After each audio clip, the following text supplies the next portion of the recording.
수년간 어떤 일을 한다면요. 정말 노력을 열심히 했다. 이렇게 칭찬받아야겠죠. 그런데 이 사람 주변을 감쪽같이 속여왔답니다. 김기혁 아나운서.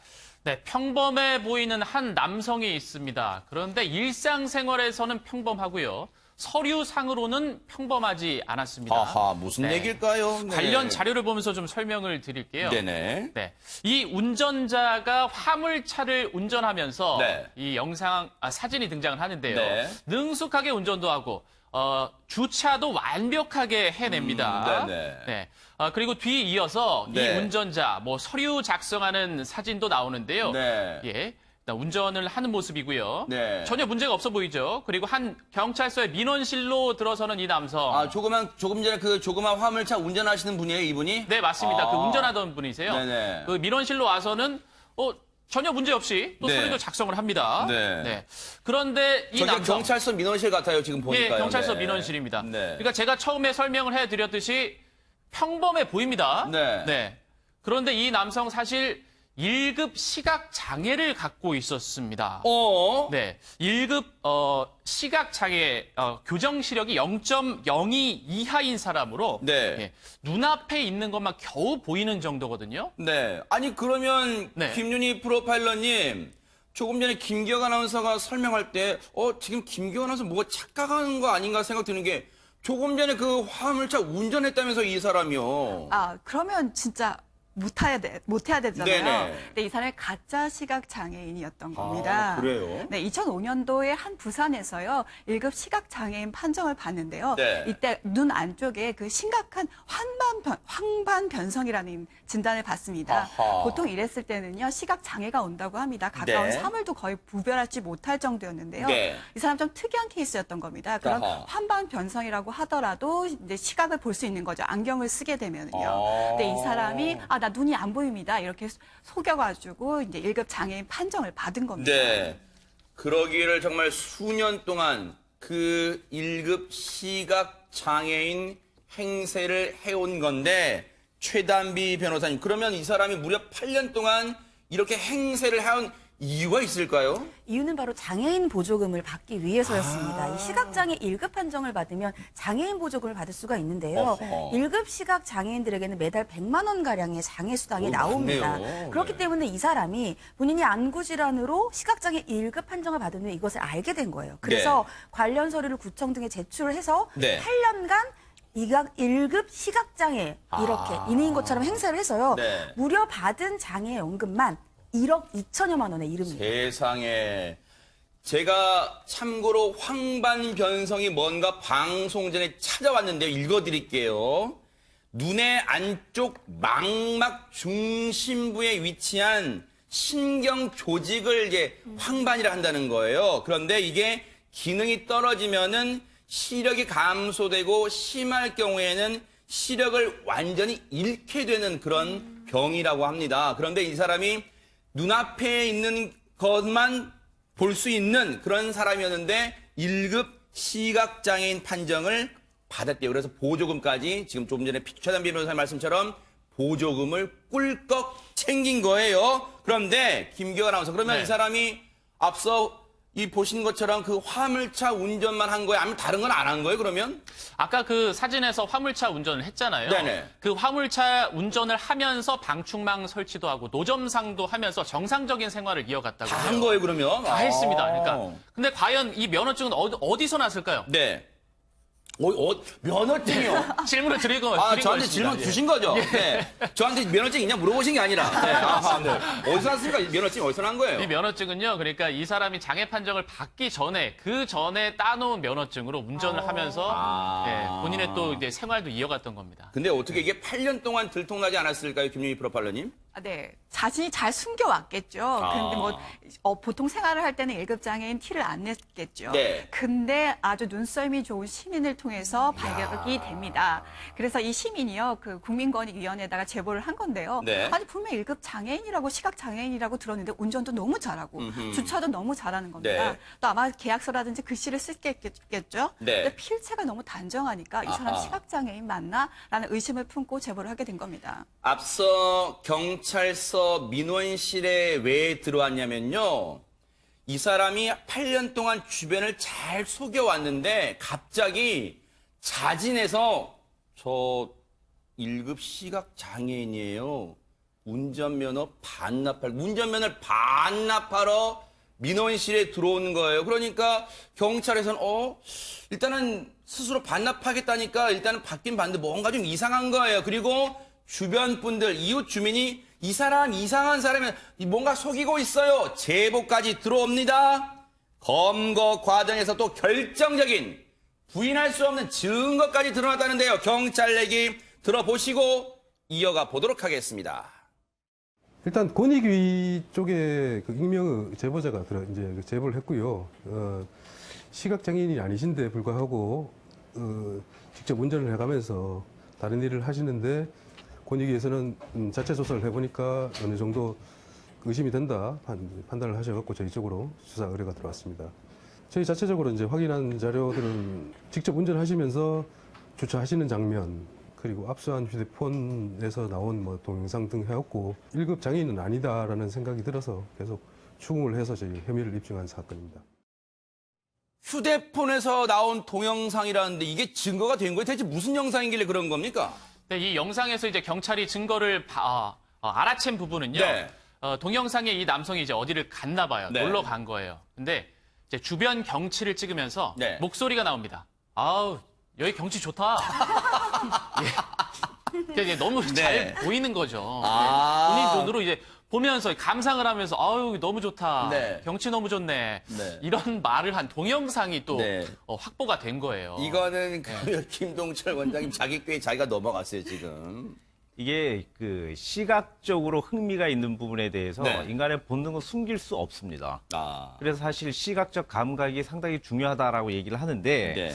뭐 행동 습관에 관계된 얘기죠. 네. 사실 뭐 좋은 거 보면 좋다라고 감탄사가 나오는 건 너무 당연한 건데 이 행동 습관조차 숨길 수 없었던 거거든요. 네. 그리고 사실 운전을 하고 다녔다는 그 자체도 네. 사실 주변 사람들이 별로 신경을 쓰지 않아서 그렇지 네. 사실 허점이 상당히 많습니다. 허점 투성이죠, 사실은. 네. 그런데 이제 제보를 하신 분이 그 네. 허점을 이제 좀 명확하게 보고 네. 이제 그 제보를 하신 것 같습니다. 네.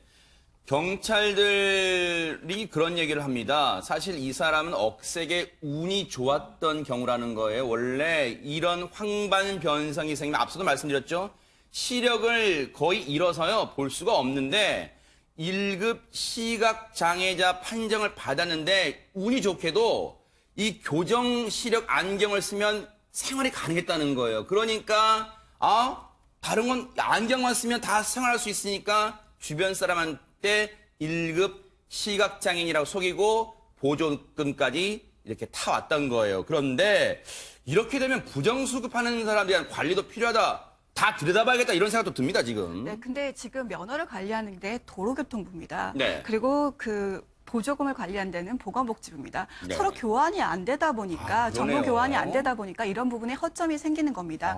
그렇기 때문에 사람들이 이 허점을 이용할 수 있다라는 걸 판단하기 때문에 이렇게 수급을 타먹는 거죠. 아하, 이렇게 되면 이거는 최단비 변호사님 뭔가 이 국고를 그냥 탐낸 거잖아요. 죄질이 안 좋아요, 지금. 저 국고가 결국은 국민의 세금 아닙니까? 그러니까요. 그렇기 때문에 장애인연금법에서는 이러한 행동을 처벌하도록 하고 있어요. 그래서 그래요? 거짓이나 부정한 방법으로 장애인연금을 수급하는 경우에는 1년 이하의 징역으로도 처벌할 수가 있거든요. 그래서 현재 경찰은 장애인연금법 위반 혐의로 이 남성을 불구속 입건한 상태입니다. 그러니까요, 이거는요.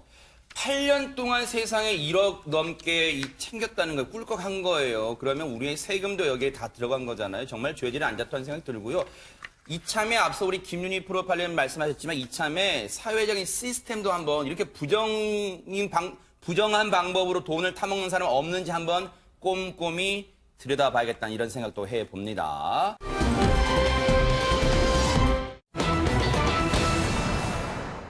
여러분 기억나실 거예요. 신림동에서도 그 어떤 여성을 졸졸 따라가서 이 성폭행 미수에 그쳤던 그 끔찍한 오싹한 사건. 그런데요. 며칠 전에도 이런 비슷한 일이 일어났다고 합니다. 김기혁 아나운서. 네, 신림동에 이어서 이번엔 서울 강동구에서 비슷한 사건이 일어났습니다. 네. 공포의 동영상이 공개됐는데요. 어허. 함께 보시겠습니다. 네, 18일 밤 서울 강동구의 한 골목길입니다. 우산을 쓴 여성 뒤에 한 남성이 바짝 붙어서 쫓아오고 있습니다. 네. 일행 같아 보이진 않는데 여성이 뒤를 돌아보면서 경계를 하는데 이 남성 전혀 주저하지 않고 그 자리에 그냥 가만히 있습니다. 그리고 이 여성이 아니 먼저 비밀번호 누르고 들어가세요. 그러네, 라고 뭔가, 예. 얘기를 하는데 네. 그때서야 이 자리를 황급히 피합니다. 오, 네. 오싹하네요, 지금.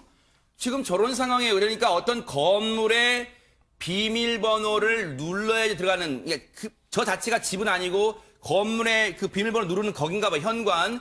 거기서 여성분이 뭔가 이상하니까 지금 뭔가 대화하는 게 나오잖아요. 그러니까 비밀번호 먼저 누르고 들어가세요. 그러면 했더니 그제서야 남성이 저렇게 자리를 떠납니다. 최단비 변호사님, 저 자체만 봐도 지금 오싹합니다, 지금. 너무 무섭죠. 다시 이제 구체적으로 좀 사건 설명을 드리면 네네. 18일에 한 강동구의 한 빌라 주차장 앞이었어요. 네. 최근에는 이 빌라에는 1층에 공용 현관에도 비밀번호가 있잖아요. 그래서 여성이 이제 비가 오는 날이었어요. 또 그래서 들어가려고 공용 현관에 들어가려고 하는데 남성이 뒤따라온 거예요. 어우. 그러니까 느낌이 좀 있잖아요. 그렇죠. 그래서 먼저 비밀번호 누르고 들어가세요. 이렇게 네. 얘기를 한 거예요. 그랬더니 남성이 비밀번호를 안 누르고 소위 도주를 합니다. 어. 그리고 그날 불과 9시간 뒤에요. 그날 새벽입니다. 네. 그날 새벽에 또 이 남성이 이번에는 다른 여성, 같은 남성이에요. 근데 네. 다른 여성을 뒤따라서 한 건물 안까지 들어갔어요. 이번 건물 안까지 들어갔어요? 들어가서 이번에는 엘리베이터를 함께 탔습니다. 아하. 근데 엘리베이터를 이 함께 장면인가 봐요. 탔는데 어우, 네. 네, 맞습니다. 함께 탔습니다. 그런데 이 남성이 여성은 층을 눌렀는데 층을 이번에는 안 누르는 거예요.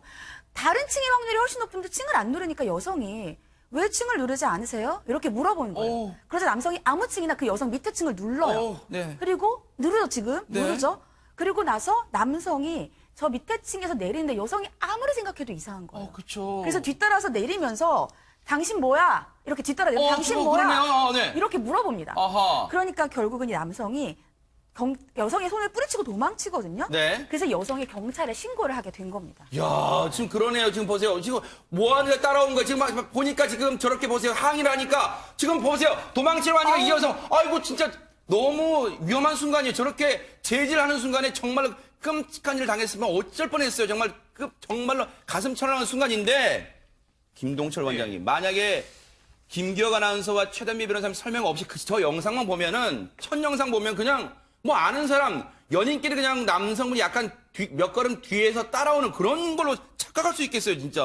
얘기하신 대로 영상을 보면 뭐 정말 아는 사람인 것 네. 같고 동네 주민인 것 같고 네. 뭐 그런 상황들인데 사실 소소하게 들어가다 보면 뭐 말해서 사실 의아한 행동들을 하는 건 사실이거든요. 어허. 그리고 이 사람이 한 번만이 아니고 여러 번 여성들에게 접근을 하고 지금은 뭐 건물 안에까지 따라 들어가고 네. 자, 이런 부분들은 어떤 상황이 발생이 되면 급작스럽게 돌변할 수 있는 어허. 상황이기 때문에 네. 여성들이 상당히 이제 공포심을 많이 느끼죠. 네. 사실 처음부터 여성이 어떤 경계심을 가지고 네. 그 사람을 자꾸 이제 배척을 한다면 네. 또 과격해질 수 있기 때문에 네. 여성들은 처음부터 그러지 않고 좀 이렇게 어느 상황까지 좀 조심스럽게 다가서는 그런 모습들도 있거든요. 네. 그렇기 때문에 지금 이 남성 같은 경우에는 한 번의 문제가 아니고 여러 번 했던 습관적인 미행 네. 그리고 또 여성을 어떻게 하려고 하는 네. 그런 행동들이기 때문에 정말 밤길 조심하셔야 될 것 같습니다. 이거는요, 김윤희 프로파일러님 더 오싹한 게 저게 무슨 날짜 시차가 있는 게 아니라 하룻밤 사이에 이게 두 건이 연달아 일어난 거예요, 지금. 네, 시간차가 9시가 밖에 안 되고요. 첫 번째 사건 현장과 두 번째 사건 현장이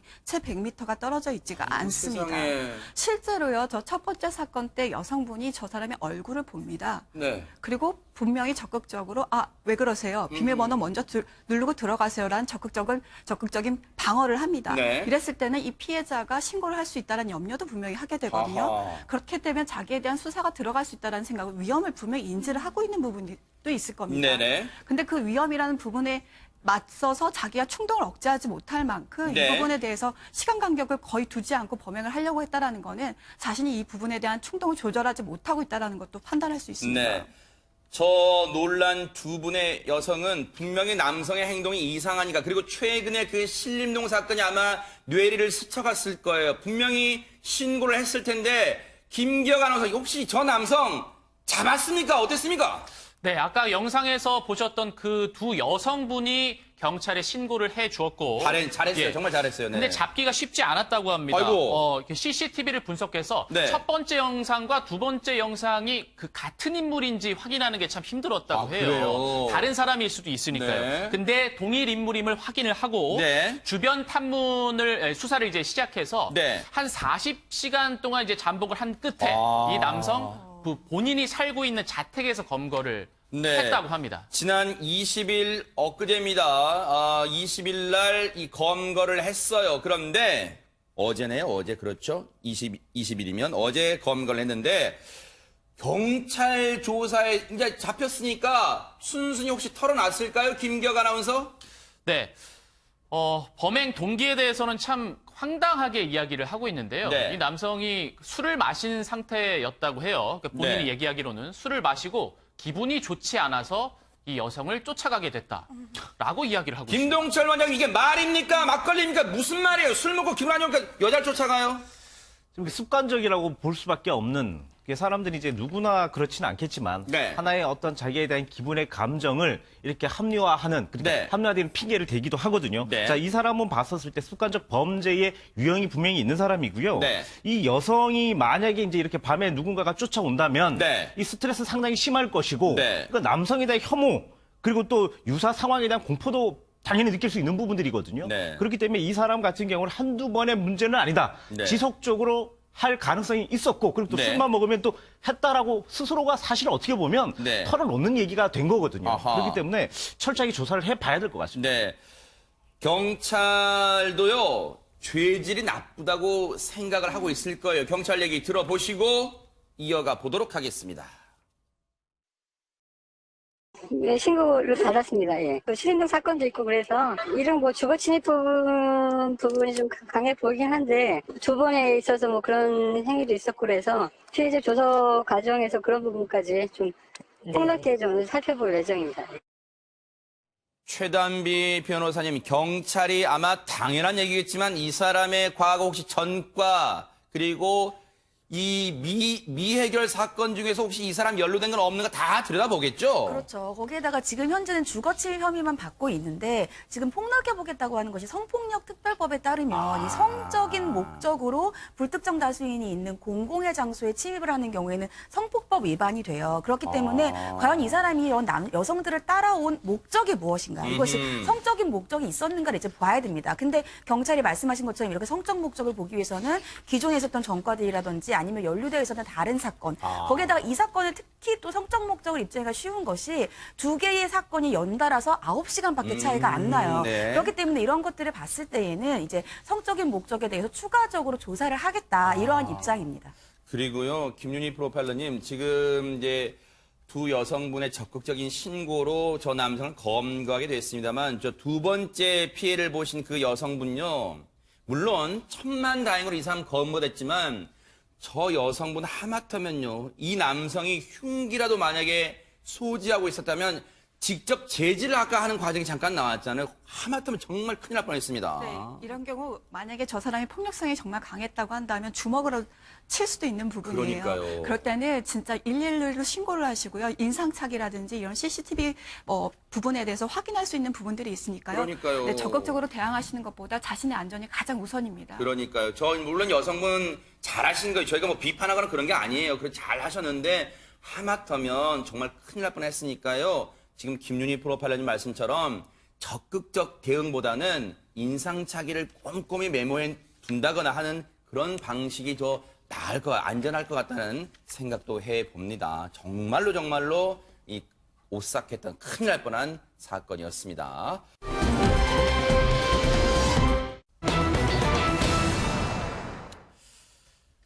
여러분, 광주 그 10대 살인, 폭행 살인, 그 사건, 저 뉴스파이터가 계속해서 여러분께 고발해 드렸는데요. 그런데 정말로 그 유족분들, 피해자의 유족분들은 얼마나 가슴에 한이 맺혔겠습니까? 김기혁 아나운서.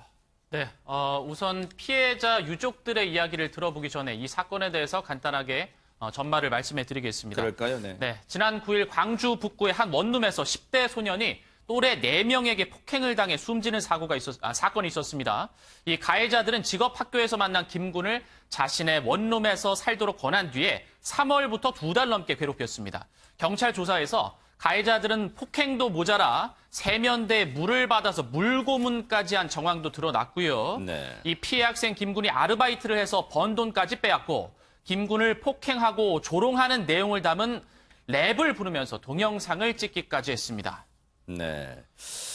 그렇게 사실은 저 악마 같은 행각이었어요. 사람입니까? 사람이라면 도저히 저런 짓을 할 수가 없어요. 그런데 유족들은 정말로 지금 피멍이 맺혀, 이 가슴에 지금 한이 맺혀 있습니다.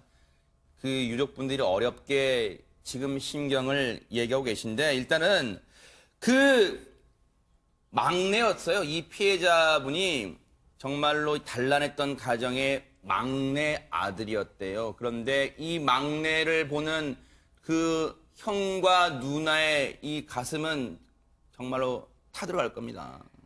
막내 동생을 4개월 만에 봤다고 합니다. 근데 그게 바로 영안실이었습니다. 세상에. 그 영안실에서 제일 먼저 떠올랐던 게 색깔이었다고 합니다. 멍이요, 너무 얼룩덜룩한 거죠. 최근 생긴 멍, 그 다음에 아주 거의 지워져 가는 멍.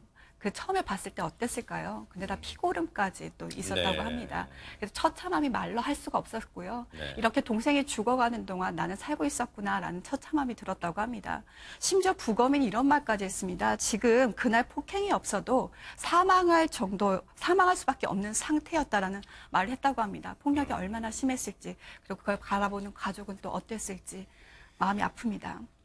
부검을 했던 의사가 하는 말이, 그날의 폭행이 없었어도 사망할 수밖에 없는 상태였다고 말한다는 게 어떤 건지 다 이 말 자체에 모든 게 들어있잖아요.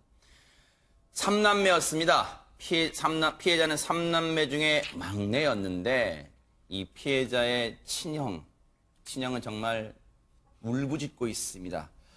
저희 뉴스파이터 제작진이요, 정말로 송구합니다만 지금 어떻게 인터뷰가 가능하시겠어요? 그런데 정말로 송구합니다만 이 친형분의 이 심경 한번 들어봤습니다. 얘기 들어보시고 얘기를 이어가 보도록 하겠습니다.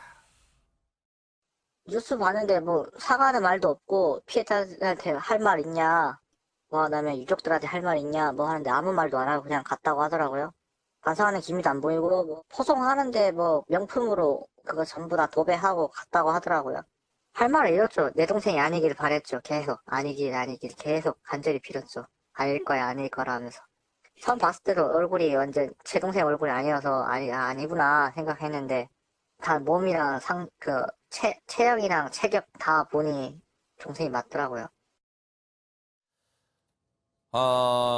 형도 그렇고요. 누나는 이 피해자분, 지금 숨진 피해자분과 4살 터울인데, 누나도 정말 눈물을 꾹꾹 참으면서 한 언론과 인터뷰를 했는데, 최단비 변호사님, 이 말이 정말로 다가옵니다. 지켜주지 못한 마음에 지금 너무 마음이 아프다는 거예요.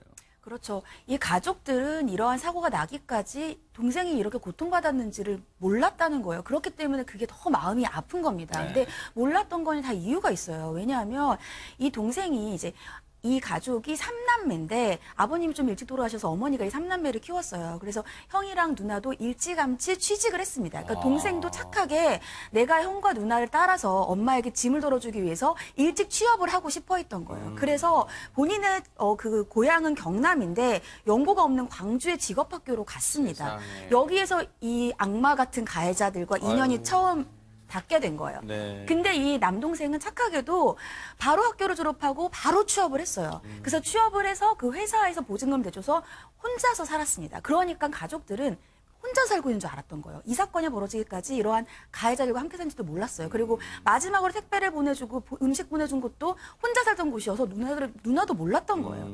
그런데 한 달이 지나고 회사를 그만두면서 이 악마들이 다시 그 집으로 불러들인 거예요. 불러들인 이유가 어이가 없습니다. 술이나 담배 심부름을 시키고 때리려고 비군을 불러들였다. 그렇기 때문에 가족들은 몰랐고 그것이 더 마음이 아픈 거죠. 네. 김동철 원장님, 너무 안타깝고 마음이 아픈 게 이 효심 많은 이 피해자분의 어떤 이 효심이 이 악마 같은 사람들과 이 질긴 악연이 시작이 되는 시점이 되고 말았네요, 지금.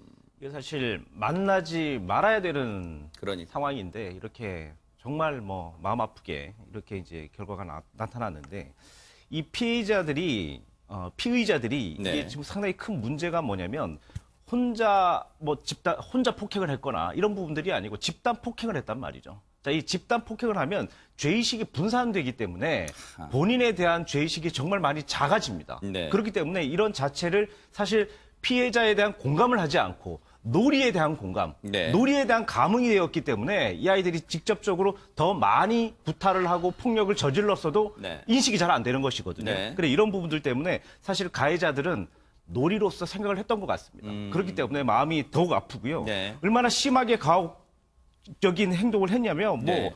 얘기하셨지만 뭐 물고문부터 해서 상당히 많은 정말 인간으로 하지 못하는 행동까지 했기 때문에 정말 마음이 많이 네. 아프고 유족들이 마음이 아플 것 같습니다. 그런데요, 이 피해자분의 누나분께서 이 인터뷰를 쭉 하셨는데, 최근에 이 숨지기 전에 이 일이 있기 한 달 전쯤부터 뭔가 동생이 이상했대요. 최단비 변호사님, 생전 그런 소리 안 하던 이 동생이 돈을 좀 붙여달라 그런 얘기를 했다는데 왜 그랬을까요? 이 누나 얘기로는 동생이 착하잖아요. 또 그렇게 일을 하면서 혼자 아르바이트도 하고 자기 생활비도 벌었던 동생인데 평소에 한 번도 용돈을 달라고 하지 않았는데 세상에. 어느 날 연락을 해서 누나가 내가 친구한테 40만 원을 빌렸는데 못 갚았으니까 돈 좀 달라고 했대요. 그래서 누나가 처음에는 아무 의심 없이 돈을 보내준 거예요. 근데 얼마 지나지 않아서 또 전화를 해서 이번에는 좀 내용이 이상했대요. 내가 친구 휴대전화를 물에 하수구에 빠뜨렸는데 이걸 내가 새로 사주려면 100만 원이 든다. 100만 원을 좀 보내달라고 했는데 누나가 아무리 생각해도 이상한 거예요. 아무리 최신 휴대폰이라도 100만 원이나 드나. 그래서 동생한테 알아본 거 맞느냐. 제대로 알아본 거 맞아? 새로 휴대폰 사도 100만 원은 안 될 텐데. 라고 하면서 결국 의심스러워서 돈을 안 줬는데 동생이 그러고 나니까 또 괴롭힘을 당했겠죠. 아이고. 그러니까 며칠 뒤에 또 전화가 와서 누나 아무래도 내가 100만 원까지 새로 휴대폰은 못 사줘도 얼마간의 돈은 한 20에서 30만 원 줘야 될 것 같아. 누나 나 돈 좀 줄 수 없어. 라고 했을 때 동생이 거짓말을 못한 성격이었대요. 근데 너무 이상해서 동생이 거짓말을 하고 있구나라는 생각이 누나가 들어서 어디에 쓰려고 하는 거야? 월급은 어디 갔어? 했더니 동생이 마치 옆에서 누가 듣고 있는 것처럼 입을 꾹 다문 거예요. 아유. 그래서 누나가 결국 돈을 안 보내줬는데 너무 안타까운 게 그러면 지금 현재 상황에서 이 모든 사건을 반성해야 된 사람은 누굽니까? 가해자들이잖아요. 가해자들은 지금 그 호송되는 과정에서도 한 번도 사과와 반성의 얘기를 하지 않았어요. 근데 오히려 이 과정에서 누나가 너무 후회를 하는 거예요. 왜요? 내가 그때 돈을 줬으면 아유, 세상에. 내 동생이 안 맞았지 않았을까? 내가 그때 돈을 줬으면 내 동생의 마지막을 조금 더 늦게 볼 수 있지 않았을까라는 누나와 가족들이 지금 거기에 대해서 너무 마음이 아픕니다. 아유, 누나 심정 보세요. 그때 내가 우리 동생한테 아무것도 안 물어보고 돈 붙여줬으면 우리 동생 이렇게 안 됐을까 하고 이렇게 생각한대요, 김유미 프로파일러님. 근데다가 그 누나의 휴대폰 케이스에요. 그 사진 3장이 있다고 합니다. 막내 지금 막내 피해자 동생의 그 3장인데요. 어릴 적 사진 3장인데 이걸 왜 요번 사건으로 붙여놨다고 하더라고요. 이걸 보면서 동생 몫까지 오래 그리고 더 열심히 살아야 된다라고 생각해서 붙여놨다는 거예요. 눈에 보이지 않으면 혹시라도 잊혀질까 봐 하면서 휴대폰을 꼭 쥐고 있었다고 하는데요. 절대 울지 않겠다라고 다짐을 했대요. 재판 끝날 때까지 절대 울지 않겠다고 오빠한테도 엄마한테도 그렇게 얘기를 했다고 합니다. 네. 그러면서 그 인터뷰 내내 2시간 내내 한 번도 울지 않으면서 최대한 벌을 많이 받았으면 좋겠다라고 말했다고 합니다. 네. 우리 동생을 정말로 애틋하게 사랑했던 것 같아요. 왜냐하면 앞서도 얘기했지만 일찍 아버지가 이 집에 돌아가셨는데 홀어머니 모시고 3남매가 정말 의규투합해서 효심으로 똘똘 뭉쳤던 3남매였던 것 같아요. 그런데 최단비 변호사님, 이 누님의 말씀처럼 절대 울지 않겠대요. 그 이유가 반성을 하든 안 하든 그 가해자 4명의 마음이겠지만 그 가해자가 반드시 받을 수 있는 벌을 최대한 받을 때까지 눈 부릅뜨고 지켜보겠답니다. 변호사로서 이렇게 말씀드리면은 좀 안 될 수도 있겠지만요. 다행스럽게도 이 소년들은 소년법의 적용을 받지 않을 것으로 보입니다. 아하. 첫 번째로는 폭행치사 혐의가 됐다가 살인으로 바뀌었어요. 그 네. 이유는 부검 결과나 아니면 폭행의 도구들도 있지만 이 가해자 중에 일부가 경찰 조사의 진술 과정에서 이러다 보면 이 아이가 맞다가 죽을 수도 있겠는데라는 얘기를 했다는 거예요. 이건 이미 알고 있었다는 것이고 소년법의 적용을 받으려면 만 19세여야 되는데 만 19세가 재판 때 만 19세입니다. 판결의 결과가 날 때. 근데 이들 4명 중에 일부는 이미 19세가 넘었고요. 일부는 18세 후반입니다. 지금 재판을 시작해서 검찰이 항고까지 하면은요. 그러면 소년법의 적용을 받을 수 없어요. 본인들이 저지른 죄만큼 똑똑히 처벌을 받기를 바랍니다. 그러니까요. 분명한 건 그겁니다. 남의 눈에 눈물 나게 하면 자기들 눈에는 피눈물 날 거예요. 반드시 납니다. 그리고 그 반드시 나는 거 뉴스파이터가 끝까지 눈 부릅뜨고 이 사건 재판까지 따라붙어 보도록 하겠습니다. 너무너무 가슴이 아프네요. 유족들 정말로 힘내시기 바랍니다. 너무너무 안타깝습니다.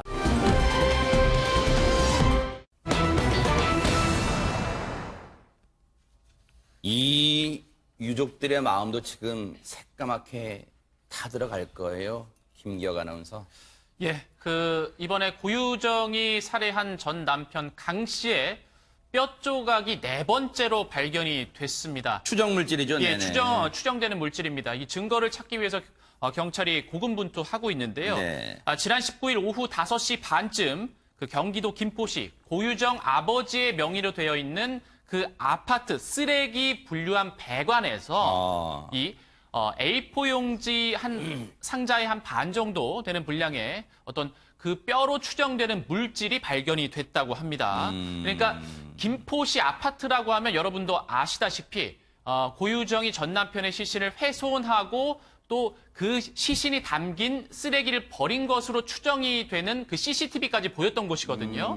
예. 그래서 그 쓰레기가 이제 지나가는 그 배관을 이야기하는 것 같아요. 네. 이쪽에서 근데 이 발견된 뼈 조각이 소각 전이라서 네. 아무래도 DNA의 어떤 그 검출하기가 조금 더 수월할 것 같다. 네. 가능성이 좀 높다 이렇게 보고 있습니다. 앞서 경찰 과학수사대 요원들이 일일이 저렇게 방진복을 입고 저곳을 샅샅이 이 추정되는 피해자 강모 씨의 뼈 조각으로 추정되는 이 뼈 조각들을 계속 수거하는 모습 지금 영상으로도 확인할 수 있는데 일단은 김기혁 아나운서 지금 시청자분들이 들으시기에는 뼈 조각이 추정되는 뼈 조각이 발견됐다는 게 여러 차례인데 대체 이번 건은 지난번과 다른 거야 뭐야 하고 헷갈릴 수도 있으니까 일단은 한번 정리를 해보고 넘어가 볼까요? 네, 알겠습니다.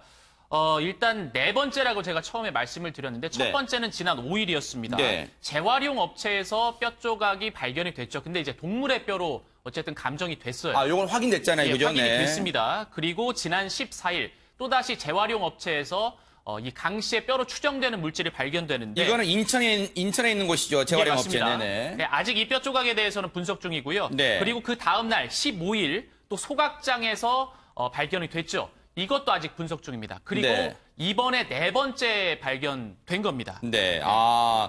지금 15일 날 된 거는 동물뼈로 그 유족들의 마음 얼마나 타들어갈 거예요. 일단 동물뼈로 확인됐고요. 14일, 15일, 그리고 19일 그제 발견된 거는 지금 3차례 모두는 아직까지는 정밀 분석 중인데 김윤희 프로파일러님 어쨌든 이 추정되는 뼈 조각이지만 DNA 검출 이 계조까지는 좀 시일이 걸릴 것 같아요. 좀 많이 걸릴 것 같고요. 네. 일단 소각 전의 상태라고 한다면 DNA가 검출될 가능성이 많기 때문에 그 부분에 대해서는 좀 희망적이긴 한데요. 지금 현재 발견된 것이 뭐 동물뼈의 형태와 좀 다르다라는 의견들이 있는데 네. 실제로 크기라든지 형태가 좀 다를 수 있겠지만 이거는 정밀하게 검사를 해봐야 될 것 같고 너무 희망만 갖고 있다가 혹시라도 유가족들한테 상처가 더 될까 봐 그러니까요. 좀 조심스럽게 발표하는 게 좋을 네. 것 같습니다. 그런데요, 지금 고유정에 대한 수사는 검찰로 넘어갔습니다만 여전히 계속해서 되고 있어요. 그런데 진척이 잘 안 되고 있는데 고유정의 그동안의 특이한 기이한 행적을 계속해서 일단 파고들 수밖에 없는데 최단비 변호사님, 과거 고유정의 기이한 행적 대체 어떤 게 있습니까? 이 기이한 해석들이 왜 중요하냐면 범행의 동기가 무엇인지와 관련이 될 수도 있기 때문이에요. 그래요? 근데 고유정이 이 아이가 지금 고유정이 전 남편과의 낳은 아이와 그러니까 본인의 친아들이죠. 그리고 현 남편이 전처와의 낳은 아이인 의붓아들 둘을 함께 이제 키우기로 남편과 얘기를 하면서 충북의 한 보육시설에 이제 보러 간 거예요. 우리 네. 아이들을 보내기 위해서. 네. 근데 보육시설 관계자가 얘기를 하기로는 고유정이 와서 아이 둘을 데리고 왔는데 아이의 하나는 현 남편의 성이고 하나는 전 남편의 성이니까 네. 이 전 남편의 성의 아이를 현 남편의 성으로 바꾸어서 게시판 같은 아이들이 보는 데에다가 바꾸어 달아달라라고 네네. 얘기를 했다는 거예요. 네. 그러니까 보육시설 관계자는 의아하잖아요. 그래서 왜 그러느냐라고 물었더니 이 두 아이가 쌍둥이다라고 얘기를 했다는 거예요. 근데 쌍둥이라고 하기에는 성이 다른 게 이상하잖아요. 네. 그러면서 내가 이 아이가 곧 성을 바꿀 것이고 이 둘은 형제다라고 주장을 했다는 것이에요. 근데 형제라고 하면 우리가 이해가 갑니다. 왜냐하면 성을 바꿔서 이젠 재혼 가정도 다 형제예요. 근데 쌍둥이는 왜 쌍둥이라고 주장을 했느냐? 의붓아들과 친아들의 나이가 똑같아요. 그렇기 때문에 자신은 형제라고 주장을 하면서 또 내 전 남편과의 아이는 현 남편과 아이로 자기 마음속에는 이미 그렇게 생각을 했던 것 같아요. 그러니까 다른 사람이 어떻게 생각을 하던 본인의 생각과는 무관하게 이 둘은 쌍둥이다라고 일반인들이 이해하기 어려운 주장을 했던 거죠.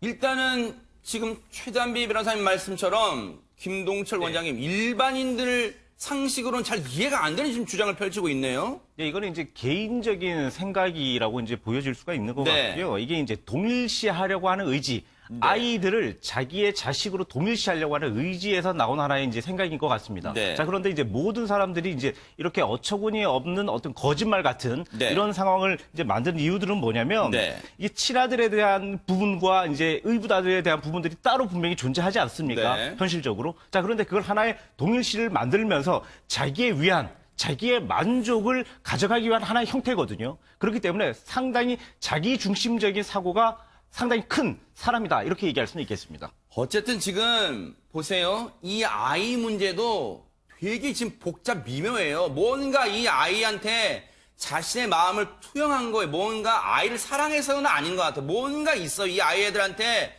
뭔가가 이 현 남편에 대한 애정인가요? 그걸 투영하려 했는지 모르겠지만 뭔가 있어요. 이제 복잡합니다. 밝혀내야 되는 거예요. 그런데 김기혁 아나운서. 네.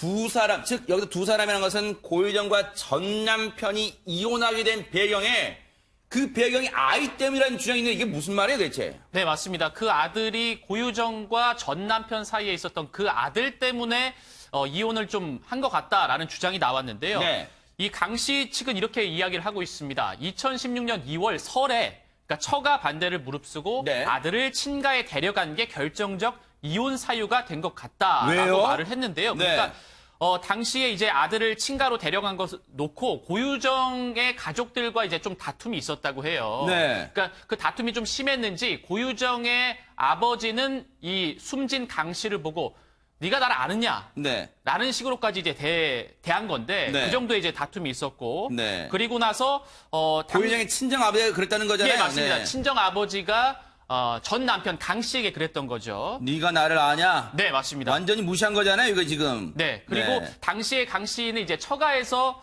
자던 아들을 깨워서 친가에 데려갔는데 네. 정확히 4개월 정도 뒤에 네. 고유정에게 이혼 통보를 받았다고 합니다. 아니 이게 무슨 여러분 상식 좀 하기야 이건 상식이 통하지 않는 사건이니까 정말 기괴한 사건이죠. 정말로 역대 가장 끔찍하고 미스터리한 사건으로 남을 것 같다는 거 아니에요, 전문가들 얘기가. 그런데 김기혁 아나운서, 그런데 현재 남편한테 이런 제안까지 했다는 또 이건 무슨 말이에요?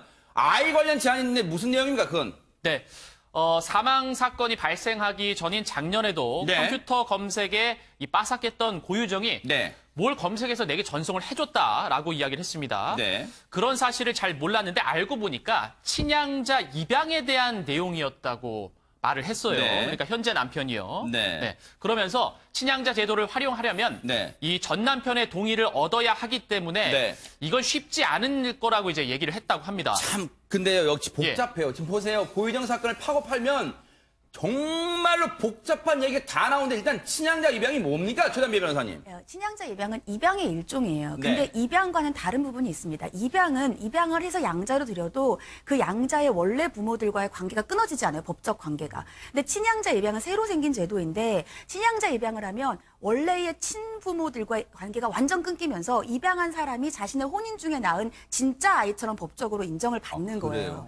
그래서 앞서서 말한 것처럼 이게 일정한 조건이 있습니다. 첫 네. 번째는 부부가 입양을 하는 부부가 3년 이상 함께 부부로 살았어야 되고요. 네. 두 번째는 친양자의 효과가 말씀드린 것처럼 원래 친부모와 완전히 인연이 끊기기 때문에 네. 친부모의 동의가 반드시 필요해요. 그런데 지금 고유정이 얘기했단 말이죠. 네. 내가 예전에 내 남편과 낳은 아이를 현 남편의 아이로 친양자 입양을 하려면 전 남편의 동의가 필요한데 쉽지 않을 것 같다. 아하. 전 남편은 지금 아이를 안 보여주기 때문에 힘든 소송까지 불사하면서 면접규선권을 행사한 남편이에요. 네. 아이에 대한 애정이 굉장히 큽니다. 네. 그렇기 때문에 이 남편의 동의를 얻어야 되는데 동의를 안 받는 방법이 있어요. 남편이 동의를 할 수 없는 상황. 네. 사망을 하거나 소재가 불명하거나 그러면 남편이 동의를 할 수 없잖아요. 그러면 동의 없이도 친양자 입양을 할 수 있는 것이죠. 그렇기 때문에 지금 혹시 친양자 입양을 고유정이 염두에 뒀으면 이것이 범행 동기 중에 하나가 될 수도 있겠다라고 수사기관은 염두에 두고 있는 겁니다. 일단은 그래서 수사기관도 이 부분을 좀 들여다보고 있는 것 같아요. 그런데 저희 MBN의 이제 김현 기자가 이 숨진 이 전 남편, 고유정의 전 남편 강모 씨의 동생분을 직접 가서 만나봤는데요. 정말 제가 그 얘기 다 들어봤는데 또 김현 기자 통해 들어봤는데 정말 애절했습니다. 특히요 강 씨가 이 아들에 대한 이 뭐랄까 애정이 정말로 컸다고 해요. 그 얘기 들어보시고 이어가 보도록 하겠습니다. 예금을 모아서 내 아들에게 나중에 만났을 때 학원도 보내주고 아이 장난감 갖고 싶은 거 다 사주고 내 이렇게 못해줬던 거 아빠 노릇 못했던 거 다 해줘야지 라고 진짜 열심히 일을 했어요. 이혼하고서 계속 그렇게. 했으니까요. 예. 그 돈에 만약 돈을 벌면 우선까지 양육비였어요. 자신의 생활비보다 우선이었으니까. 그 다음은 예금이죠. 나중에 아이를 만났을 때 이렇게 해주겠노라 라면서 돈을 많이 모았으니까. 근데 버리지도 못해요. 애가 너무 보고 싶으니까. 애기 냄새라도 나는 것 같다 내 방에서. 애기를 너무 사랑했어요. 어린이날 그리고 아이 생일 때는 애가 너무 보고 싶은 거예요. 좋은 아버지가 되는 방법이랑 비양의 부모 길라잡이. 진짜 아기가 보고 싶었던 거죠. 앞서 그 남동생분이 이제 이런저런 형 관련 얘기 또 그 자기 조카 관련 남동생분 입장에 조카잖아요. 그 관련 얘기를 하는데 그 방에 보면 여러분 혹시 보셨을 거예요. 바람개비가 있잖아요. 이 숨진 강모 씨가요. 2년 만에 아들 보러 가는 기쁨에 저 손수 만들었대요. 저 근데 아들 주려고 아들하고 같이 2개 만든 이유가 아들하고 같이 뛰어다니면서 바람개비 날리려고 했을 것 같아요. 저 날려보지도 못하고 저 웃으면서 만들어도 얼마나 기쁘게 만들었을 거예요. 내 아들, 내 새끼 보러 간다 그랬을 거 아니에요. 2년 만에 보러 간다 하면서 만들었을 거 아니에요. 근데 저거 날려보지도 못했어요. 자신에게 어떤 일이 닥칠지도 모르고 2년 만에 아들을 보러 가는 그 기쁨에 사로잡혔던 강모 씨. 당시 강모 씨가 운전했던 타고 갔던 차량 블랙박스에 고스란히 녹음이 된 육성 한번 들어보시고 이어가 보도록 하겠습니다.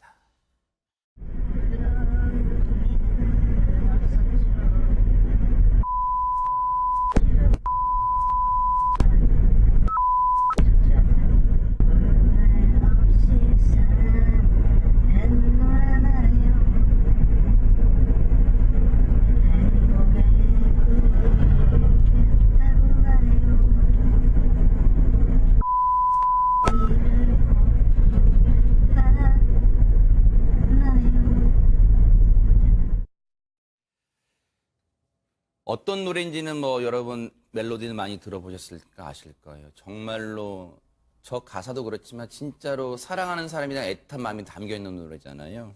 그런데 지금 이제 사건이 벌어지고 나서 최단비 변호사님 저 상황을 보니까 시청자분들 입장에서는 더 마음 한켠이 짠해올 거예요, 지금. 그렇죠. 그러니까 저렇게 기쁘게 갔던 것이 결국은 마지막이 됐구나라고 생각하니까 유족들은 또 네. 얼마나 마음이 아프시겠습니까? 근데 유족들이 이제 주장으로는 고유정이 결혼 생활에도 충실하지 않았다 이렇게 주장을 하고 있어요. 어떤 내용이냐면 네. 집안일조차 시댁 식구들은 전혀 요구하지 않았다는 거예요. 아. 명절, 제사 이런 때에 음식도 한 번도 하지 않았고 네. 음식을 하지 않았어도 이제 시댁 식구들이 그럼 와서 밥이라도 먹고 가라라고 해서 밥만 먹고 간 게 다라는 거죠. 그리고 뭐 배려도 굉장히 많이 했고 네. 형이 생활비도 보냈고 아니 생활비도 냈고 네. 아이를 낳았으니까 이 시댁 식구들도 경제적인 지원을 많이 했다는 건데 네. 이 얘기가 왜 나오냐면 네네. 계속해서 고유정이 자신은 우발적인 범행이라고 주장을 하고 남편이 자신을 무시했다라고 얘기를 해요. 그 얘기인 즉은 자신은 계획적인 범행이 아니고 이 우발적인 범행에서의 어느 정도의 범행의 발생의 동기는 남편에게 있다는 주장을 계속해서 하고 있기 때문에 유족 입장에서는 그것이 아니다라는 얘기를 할 수밖에 없는 겁니다. 아. 그런데요, 김동철 원장님, 저희 김현 기자가 가서 이제 이 남동생분 만나 뵀는데, 앞서 이제 그 방의 모습도 나왔습니다만은, 지금 유족들은요, 이 숨진 강모 씨의 이 유해, 그러니까 뼈 조각이라도 이 형의 것으로 확인되기를 바라는 거예요. 그래야지 장례라도 치르겠다는 거예요. 그런데 김현 기자가 들어보니까요. 지금 앞에 보세요. 영정 만들어 놓고 지금 그릇에 물 담겨 있잖아요. 물 한 그릇 떠놓고 지금 정말 유해 찾기를 바라는 심정으로 지금 물 한 그릇 떠놓고 지금 빌고 있대요, 지금. 유족들이 가장 지금 원하는 부분들은 뭐냐면 정말 작은 어떤 뭐 진짜 시신의 어떤 부분들이라도 찾아서 정말 장례를 치러주고 싶은 마음이 간절할 겁니다. 원통하게 세상을 떠났기 때문에 이 부분에서 가족이 최대한 책임을 질 수 있는 부분. 자, 가족으로 남아있는 가족이 정말 해줄 수 있는 일들이 뭘까? 사실 기도하는 일이고 예. 시신의 유해라도 좀 찾아서 빨리 장례를. 그러니까 구천에 떠도는 형의 네. 그리고 동생의 어떤 이런 모습들을 정말 마음 속에 아마 갖고 있을 것 같은데 마음이 너무 아프고요.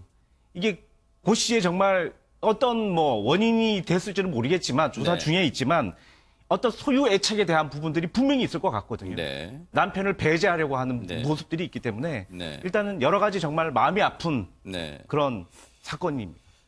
애초 고유정의 구속 기간이 오늘까지입니다. 하지만 바로 재판으로 가진 않겠죠? 김기혁 아나운서 어떻게 됩니까? 수사가. 네, 제주지검은 이번 사건의 보강 수사가 이제 필요하다고 이야기를 하면서 네. 열흘 더 연장을 했습니다. 2차 구속 기간은 이제 7월 1일까지 되겠습니다. 네. 그래서 열흘에 1차 이 추가 기한을 다 이제 쓰겠다는 거예요. 이렇게 되면은 최단비 변호사님 일단 검찰은 재판 가기 전에 일단은 더 보강 수사 통해서 지금까지 아직도 물음표로 찍혀 있는 범행 동기 그리고 재판에도 영향을 미칠 수 있는 반드시 시신을 찾아야 된다 이런 생각도 듭니다 지금. 그렇죠. 왜냐하면 지금 현재 고유정 자체가 출석 요구에 불응하는 등 조사에 굉장히 비협조적이에요. 그렇기 때문에 아직까지도 정확한 범행의 동기 또 범행의 방법을 파악하기가 굉장히 어렵습니다. 네. 근데 범행의 동기와 범행의 방법을 파악하지 못한 상태에서 객관적인 증거라고 할 수 있는 시신까지 찾지 못하면 재판 과정에서 검찰의 기소라든지 아니면 법원에서의 검찰에서의 방어나